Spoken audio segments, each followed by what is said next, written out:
शादी हो रही है 5 जुलाई को और बहुत ही छोटी शादी है घर पे ही দীর্ঘদিনের সঙ্গী গৌরী স্প্যাটকে বিয়ে করছেন বলিউড অভিনেতা আমির খান। নিজের বাড়িতে মাত্র 100 থেকে 150 জন ঘনিষ্ঠ অতিথি ও সন্তানদের উপস্থিতিতে একেবারে ঘরোয়া ও সিমসাম আয়োজনে তার এই তৃতীয় বিয়ে সম্পূর্ণ হতে যাচ্ছে। বলিউডে এখন রাজকীয় বিয়ের চেয়ে সিমসাম আর ঘরোয়া আয়োজনের চলটাই বেশি দেখা যাচ্ছে। সেই ধারাবাহিকতায় এবার জীবনে নতুন অধ্যায় শুরু করতে যাচ্ছেন বলিউডের মিস্টার পারফেকশনিস্ট আমির খান। দীর্ঘদিনের সঙ্গী গৌরী স্প্যাটকে বিয়ে করতে চলেছেন এই অভিনেতা। তবে কোনো জাঁকজমকপূর্ণ উৎসব নয়, একেবারে আপনজনদের নিয়ে ঘরোয়া পরিবেশে বিয়ের আনুষ্ঠানিকতা সারছেন তারা।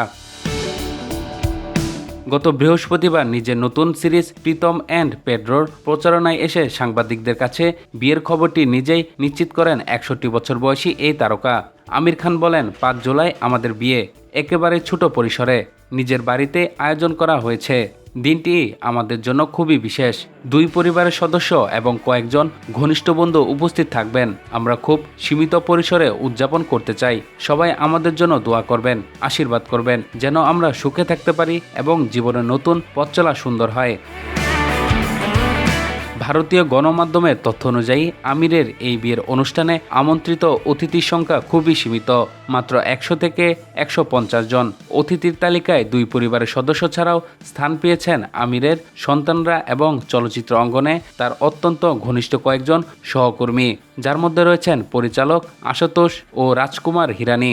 বিয়ের অনুষ্ঠানের আরেকটি বিশেষ দিক হলো এর খাবারের মেনু। অতিথিদের আপ্যায়নে কোনো নামী ক্যাটারিং সার্ভিসের উপর ভরসা না করে আমির ও গৌরী দুজনে মিলে নিজেদের পছন্দের খাবারগুলো মেনুতে রাখছেন এবং খাবার তৈরি পুরো প্রস্তুতি নিজেরা তদারকি করছেন। বিয়ের মূল আনুষ্ঠানিকতা শেষে এই বিশেষ মধ্যাহ্নভোজের আয়োজন থাকবে।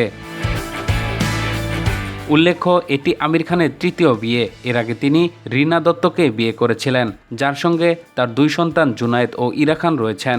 পরবর্তীতে তিনি বিয়ে করেন চলচ্চিত্র নির্মাতা কিরণ রাওকে, যেখানে তাদের একমাত্র ছেলে আজাদ রাও খান রয়েছে। কিরণের সঙ্গে বিচ্ছেদের পর অবশ্য তাদের বন্ধুত্বপূর্ণ সম্পর্ক বজায় রয়েছে। এবার সব জল্পনা কাটিয়ে গৌরী স্প্যাটের সঙ্গে নতুন সংসার শুরু করতে যাচ্ছেন বলিউড সুপারস্টার।